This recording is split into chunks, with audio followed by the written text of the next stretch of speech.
Well, today we're going to look at the new 13th Doctor 10-inch figure, which I got yesterday.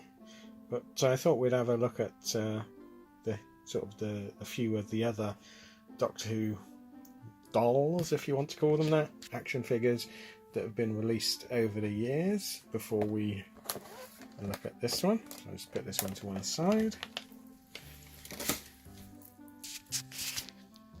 So one of the, well, probably the first action figure style, Action Man style dolls that was released was the Tom Baker one, and this was released by Dennis Fisher in the UK. It was actually made under license by Mego, that made all the superheroes and Star Trek figures, etc. And Dennis Fisher wanted this made for the English market. It was also released to the Italian market.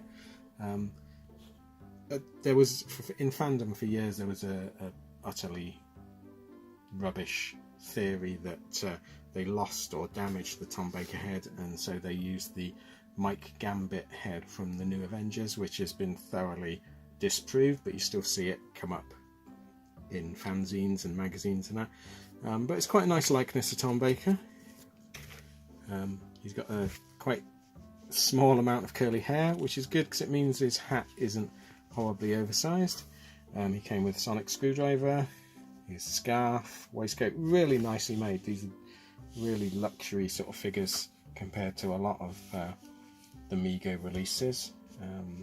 These were very common, then very, very, very rare, and then not so rare, and you can pick them up for not too bad a price. Usually it's the Italian Harbour boxed one if you want one, but you can pick up loose ones cheap enough. I had one of these as a child, used to play with it for hours on end, used to do adventures. I built a TARDIS for it, and that was sort of the start of my model making. So I got a lot of fond memories for this particular action figure, or doll. I don't mind calling them dolls.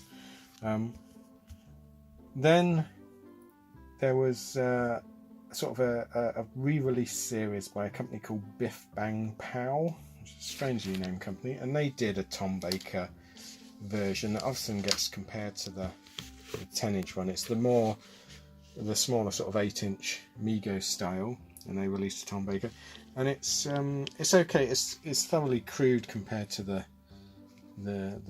Dennis Fisher Mego one. The clothing is quite cheaply made. The bodies are quite cheaply made and break quite easily. Everything's Velcro. The sculpt, I'm not sure about. It's definitely got the Tom Bakers about it. I mean, it's probably more Tom Baker than the 70s one. But the only problem is because they've given him a lot of hair, his hat is absolutely massive and looks stupid on his head. And look at it. It's awful. So I never display him with the hat on. They did a few others. They did like a Leela, which I've got, a boxed Leela. But they did a couple of other Doctors. They did the first Doctor, William Hartnell, and it's an okay likeness, not great. Everything about this is slightly off clothes-wise. It's like a cosplayer's version of the Hartnell outfit. And then that came in a twin pack with a Matt Smith version. Again, not a horrible sculpt. The clothes are quite cheaply done. They're quite unfinished. There's threads hanging off all of them.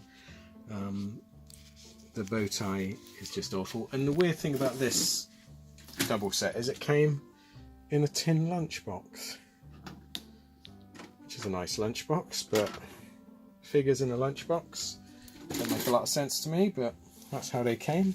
So they're okay. I don't think they're great figures. They're quite crude and cheaply made. Let me get rid of the 3 Biff Bang Pow ones.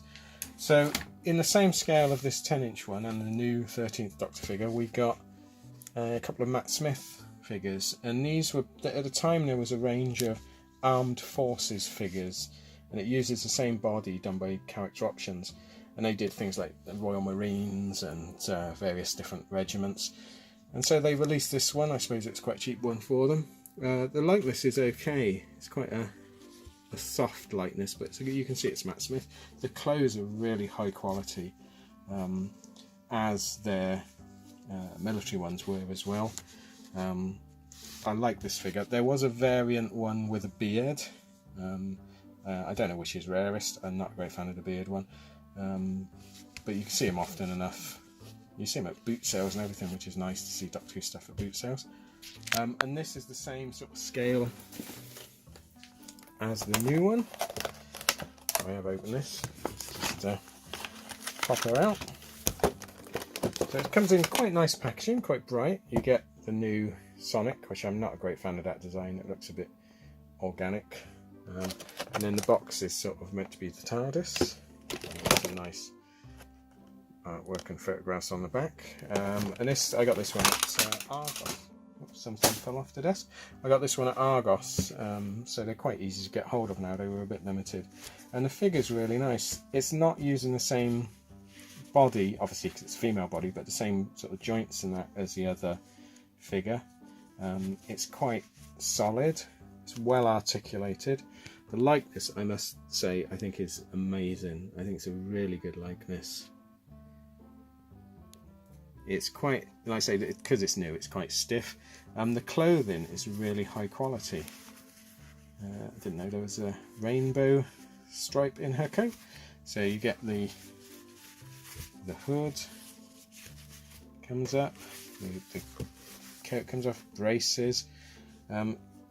Really nicely finished. I mean, it's lined as well, which obviously the other American figures were not.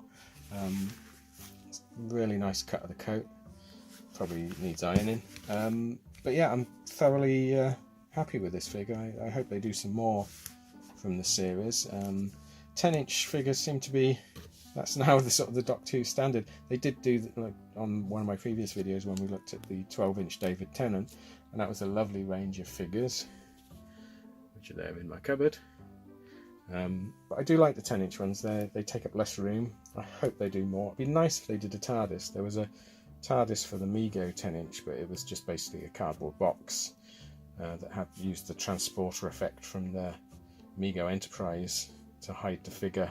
It wasn't very good. But yeah, long may they produce more, and I'll keep on buying them, but I advise getting the 13th Doctor. She's really good. Well, thanks for watching. I hope you enjoyed that, and I'll see you again next time. Thanks then. Bye.